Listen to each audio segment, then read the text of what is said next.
El 14 de septiembre va a ser el Día del Crítico Gastronómico.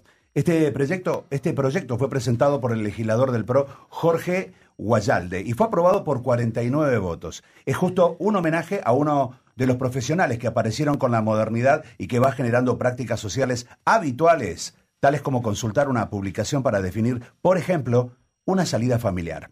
La fecha fue elegida por ser el nacimiento en 1926 de Miguel Brasco, quien fue, según el proyecto de Garayalde, un pionero del periodismo enogastronómico. Entonces, la producción de La Cocina del Mundo decidió convocar a un hombre que, entre otras cosas, escribe para distintos medios gráficos y online sobre restaurantes, bares, cócteles, viajes y paisajes, y también escribe poesía. Tiene 2 blogs con títulos muy curiosos. Presten mucha atención a esto, ¿eh? Ustedes mismos pueden ingresar ahora a estos blogs. Érase una vez El Sabor, pero tuve que buscarlo, y el otro, Si no te hubiera sido, sería tan feliz. Este segundo posee en la portada una imagen del clásico de Hollywood, como lo sigue siendo Casablanca, la película de Humphrey Bogart, que según mi humilde óptica cinematográfica, además de rendirle un culto al amor, es toda una historia de amistad, y si todavía no la viste, comprala o alquilala. Nos acompaña en la mesa de La Cocina del Mundo este sábado Martín Auzmendi. Buenas noches, Martín. Gustavo Zampayo te saluda. ¿Cómo te va, Gustavo? Encantado de escucharte. Gracias por estar ahí del otro lado. Me recordaste los blogs y los textos que tengo y la película esta también, que me gusta mucho. Extraordinaria. Sí, maravilloso. La verdad que yo ingresé a los dos y me sorprendió la imagen de Humphrey Bogart mirando ahí como al horizonte y me recordó, la vi varias veces, una película excelente. Sí, además es una película muy interesante porque puesta en contexto también el año que se filmó, porque sí. A veces queda como un registro histórico de una época, pero si vos pensás, la película se hizo en el momento que Estados Unidos todavía no había entrado a la Segunda Guerra. Sí. Y la película habla de eso, así que es una mezcla entre propaganda y obra de arte, así que es maravilloso. Martín, sácanos un poco la venda de los ojos, o al menos quítamela a mí, la venda. ¿Qué es ser un crítico gastronómico? Es una palabra grande, porque, a ver, yo empecé a escribir, digamos, para mí fue un gran maestro, que el otro día lo recordé justamente el día del maestro, que fue Fernando Vialbusi, que fue para mí realmente un gran crítico gastronómico, de una generación de la que misma que es parte Miguel Brasco, que hablaste recién, que son tipos que venían de la cultura, digamos. Miguel Brasco era escritor y poeta, Fernando había trabajado mucho en el editorial y había hecho varias cosas, y llegaron, digamos, a la gastronomía casi por accidente, y mezclaron esa mezcla de gran cultura general, literatura, cine y demás, con una mirada crítica sobre la gastronomía, en una época en la cual la gastronomía empezó a cambiar muy fuertemente. Y yo siempre me vi un poco reflejado en la figura de ellos dos, desde el intento de escribir y de describir y de contar algo de lo que pasaba en gastronomía y demás, tratando de transmitírselo a una persona. Hay algo de trabajo de cronista, que bueno, digamos, lo que aparece es como esta figura del crítico gastronómico, sí. Pero para mí es como es bastante más amplio. La gente decís crítico y piensa que vos le vas a decir si se come rico o malo en un lugar. Claro. Que hay un trabajo como muy interesante, muy complejo, que tiene que ver de escribir, de dar cuenta hacia el otro, de investigar, de entender los contextos en el cual funcionan las cosas, y sobre todo creo que es algo que yo lo vi en ellos, y creo que hoy está aún de manera como muy interesante trabajado, que es pensar la cocina en su historia, en su contexto social y demás, que ahora empezaron a ver, sobre todo afuera, muchos libros, publicaciones, investigaciones sobre eso, que antes por ahí no había tanto. Martín, acá mis compañeros seguramente te van a hacer alguna pregunta, pero permitime 2 muy cortas. ¿Por qué tu blog se llama Érase una vez El Sabor, pero tuve que buscarlo? Que entre paréntesis es un muy buen nombre para un restaurante. Sí, de verdad empezó como el libro parte de un libro de un escritor colombiano, que no recuerdo el nombre, que murió muy joven, que se llamaba Érase una vez el amor, pero tuve que matarlo. Y la verdad que para mí era como lo que cuando yo empecé a escribir era lo que me pasaba eso, era siempre escribir sobre gastronomía, sobre comida, era también referirse a un sabor que tiene que ver con la infancia, con el recuerdo, con lo que yo había comido de chico. Yo siempre cuando me preguntan cuál es tu formación digo, para poder dar cuenta de un restaurante y demás, más allá que uno se puede investigar y leer y seguir formándose, es también, digamos, haber tenido un recuerdo de haber comido bien, rico, variado y diverso en su vida. Entonces había algo de esta búsqueda del sabor de la infancia que estaba presente ahí, de un sabor y de una historia que había que buscar y había que escribir. Esto fue unos años antes de la película Ratatouille, que la imagen, digamos, la escena emblemática de esa película es cuando el crítico recuerda en esa Ratatouille, la Ratatouille que le hacía su madre, como la cosa más rica que había probado y la emoción que tiene en ese momento. Creo que dar cuenta de eso, de esos momentos, esos sabores, y eso es parte del trabajo cuando uno se sienta a escribir sobre algo. ¿Y por qué, si no te hubiera sido, sería tan feliz? Creo que es una parte más nostálgica Ah, de la cosa medio poética, y de que quizás esa experiencia que uno quiere recuperar está perdida, digamos, como algo de la infancia. Lo que uno hace es transformarla y recuperarla de muchas formas para llenar ese espacio, digamos, que quedó perdido, si se quiere. Martín, la coctelería es parte, vos viste, del Sí, fenómeno. En claro. Buenos Aires, muchos de los mejores bares tienen una sección de aperitivos en carta. Esta noche nosotros de aquí después nos vamos a ir seguramente a algún lado, pero ¿qué aperitivos nos recomendás o danos alguna receta? Wow, sí, los aperitivos también un gran momento, por suerte. Para mí lo más importante de eso es que si uno mira la historia de nuestro país, los encontramos presentes hace muchísimos años. Muchas marcas, digamos, acá no es un tema de una sola marca. Y hablan de nuestra cultura, de nuestra historia, y creo que tienen que ver con nuestra identidad en las bebidas y en los cócteles. A mí, digamos, si me decís ahora, estoy tomando mucho un clásico internacional que es el Negroni.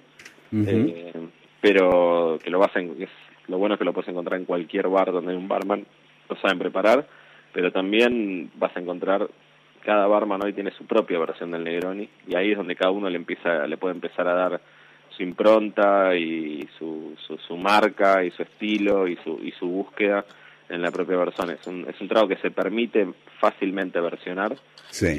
y hoy realmente cualquier barman que vos vayas vas a encontrar que te puede preparar su propia versión del Negroni. Vos sabés que mucha de la gente que nos acompaña desde sus casas y que comparten esta mesa como lo haces vos esta noche, han oído hablar del copetín. Sí. Contanos en qué lugares de Buenos Aires está esto como vigente todavía. Y el copetín, dentro de cuando fue el Buenos Aires Cóctel, hicimos un tour guiado por los bares históricos de Buenos Aires, donde nació la coctelería. De alguna manera mapeamos todo el centro de la ciudad y rastreamos, y el tour empezó en el Tortoni, que es un lugar que no tiene una tradición coctelera, pero donde uno se puede tomar un copetín. Ujú. Eh, y después fuimos a New Brighton, que es para mí hoy, si te tengo que decir, dos lugares, te digo, el Hotel Plaza dos lugares clásicos, el Hotel Sí. Plaza y New Brighton. Ah, mira vos. En New Brighton tenés un barman llamado Aldo Echarri, que es un señor mayor, digamos, de la generación de los bartenders de la época de oro, que te atiende de una manera maravillosa, que prepara solamente tragos clásicos, donde vos tenés el copetín, el trago con tus ingredientes, con un servicio personalizado, con un estilo de trago que es lo que era la cultura del copetín porteño, digamos. Que era, ¿Podemos ir de parte tuya? sí, por supuesto. Aldo Bien. además es un enorme anfitrión. Lo que realmente tenía importante el copetín, más allá del trago, era la dedicación que le ponía el bartender a cada persona que se acercaba. Y el otro lugar es el bar del Plaza, donde Gabriel Santinelli también puede ir. Es Sí. otro gran barman que está siempre ahí en el bar, y tomarte un coloradito, un Negroni, un Manhattan, un americano, o algún trago que él quiera preparar es un lujo. Llegan con ingredientes los tragos a la vieja manera, y es un placer ir a beber ahí. Estamos hablando aquí en la Cocina del Mundo con Martín Nausmendi, embajador de aperitivos, cronista, y vos te presentás en Twitter como papá de Vicente. ¿Cómo está Vicente? Vicente está muy bien, tiene 4 meses, es un primer hijo, y ya estuvo en un par. Hoy fui a dar una charla sobre aperitivos a un bar a la mañana y me acompañó después un rato. nada, por suerte para mí es lo más lindo que hay en mi vida y lo adoro y bueno, nada, ahora se va metiendo de a poco en las cosas que hace su padre. Recordanos, Martín, tus espacios, contarle a la gente cómo se puede contactar con vos y la dirección de tu Twitter. Nosotros desde ya, te aclaro, vamos a volver a convocarte, te vamos a invitar a que vengas y estés con nosotros compartiendo aquí en el estudio de AM. Unos tragos, por supuesto, por supuesto, desde ya, pero contale a la gente cómo se contacta contigo. Bueno, vos dijiste los blogs, mi dirección de Twitter es Martín Aus, las 3 primeras letras de mi apellido, con Z. Y después estoy, bueno, en Facebook, en general las redes sociales son como un espacio, digamos, me pueden contactar, digamos, por ahí, y trato de, digamos, gente que me pregunta porque lee algo, porque me pregunta, así que tratar de responder y usarlo como una vía directa de comunicación conmigo. Martín, escúchame, Rodrigo Cascón te habla. Te quería hacer una consulta, volviendo un poquito al tema que estábamos hablando antes. Quería saber qué comida sería la que a vos te transporta a tu niñez. Espinaca con salsa blanca, creo que era lo que hace mucho que no lo como. Ah, mira. Y hace poco tuve una cosa, nada, fue como una pavada, pero se presentó por el aniversario de un chocolate muy famoso, la típica tableta con que hacía cobertura y bueno, sobre la historia y demás. Y recordé como, sobre todo la torta que me hacían para mi cumpleaños, que era simple bizcochuelo relleno con dulce de leche y con chocolate de cobertura. Y yo tengo el recuerdo de cocinarlo, el olor del bizcochuelo y de pasarle, digamos, la cuchara que mi madre me diera lo que quedaba en los restos. Chocolate y mismo con el bizcochuelo crudo, me acuerdo de eso. Para mí eso es como un sabor impresionante en la infancia y lo que descubrí con la historia de esta de cobertura cuando ellos empezaron a comunicarlo para que la gente lo use para cocinar en su casa fue más o menos cuando yo tenía 4 o 5 años, o sea que es cuando yo empecé a tener recuerdos. Así que ahí como que me abrochó todo los sentidos que tenían para mí ese recuerdo de esos sabores que dentro de poco es mi cumpleaños y por eso recordé también. ¿Cuándo? El 17 de septiembre, cumplo 39 años, así que... 39, la lluvia. Falta poquito. Te iba a preguntar justamente eso, así que te la voy a cambiar la pregunta. Justo me respondiste que te ha pasado, porque quería saber si te había pasado lo mismo que le pasó a Crítico en Ratatouille, que lo habías dicho, me acabas de contar que sí.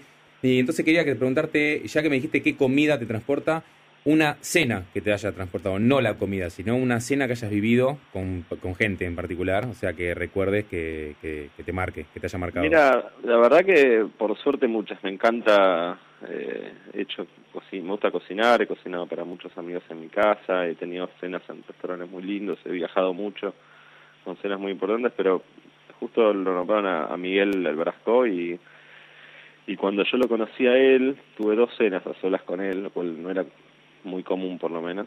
Compartíamos más cenas a solas que encuentros de periodistas gastronómicos. Yo lo conocí porque una vez él no sé cómo le llegó mi nombre y me invitó creo que por Fernando de Albusi, a hablar un programa que tenía él que se llamaba Beber se llamaba, en el canal Gourmet, sobre bebidas. Y me invitó un día a hablar de vodka. Y me acuerdo que yo fui al programa que se grabó en Olsen y nos pusimos a hablar de literatura, de otras cosas, no hablábamos nada, o sea, en la previa a la nota. Claro. Después grabamos la nota, que era hablar un poco de vodka, Rusia, Polonia, bla, bla, y cuando terminé me dijo, che, quiero que nos juntemos a charlar, pero no vamos a hablar ni de vodka, ni de bebidas, quiero que hablemos de literatura, de poesía, de las cosas que le gustaban a él. Y me invitó a Oviedo, él tenía una mesa en Oviedo donde siempre comía, y comimos los 2 solos ahí en Oviedo. Y para mí fue como una experiencia maravillosa, era como una cena casi podría haber sido mi abuelo, hablando de literatura, de poesía, obviamente también de gastronomía, de mujeres que le gustaba hablar bastante, de ostras, que era lo que comimos con champán y demás. Y para mí fue como encontrar a alguien que estaba ya en ese momento, hacía poco estaba empezando escribiendo y demás, que estaba en esto y que para mí me resultó como un personaje maravilloso, como que vos decís, bueno, hay gente hermosa en este métier interesante y que no solo, digamos, le interesa la comida, sino un montón de otras cosas, y esta profesión te permite expresar no solo lo que te parece una comida, sino investigar, contar historias y demás, así que para mí esa cena fue como muy importante. Martín, fue un placer, de verdad, que nos hayas permitido compartir este ratito con nosotros aquí en la cocina. Y por supuesto, queda abierta la invitación para que te acerques un día aquí y nos prepares algunos tragos. Dale. Me encantaría, cuando quieran. Te agradezco infinitamente, de verdad, gracias. Muchas gracias. Y ustedes que están allí del otro lado, se comunican con nosotros a este teléfono. 011 desde todo el país, 4535-2525. No nos dejes solos. Estamos aquí en la cocina del mundo. Dale.